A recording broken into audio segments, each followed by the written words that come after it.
This video shows how to replace the fan on a PowerEdge T350. Before you begin, power off the system and disconnect all of the attached peripherals. Ensure that you always use ESD protection when working inside the system. For more information about safety guidelines, see the service manual at dell.com/PowerEdge manuals.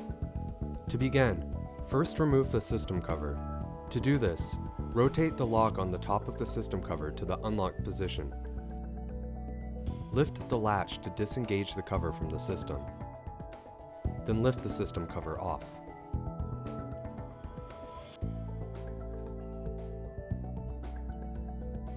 Then, by holding the air shroud, lift the air shroud out of the system. Now, to remove the fan, first disconnect the power cable from the system board. Then press the blue release tab on the fan and slide the fan out of the system.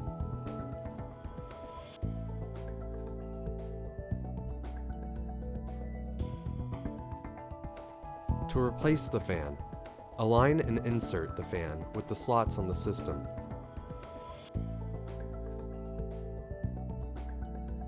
Then, slide the fan until the blue release tab locks into place.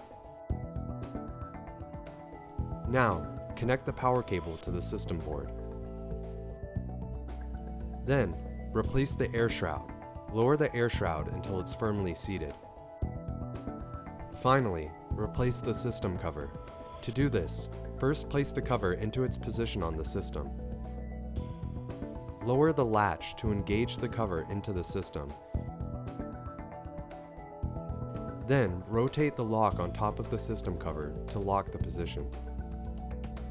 You have replaced the fan on a PowerEdge T350.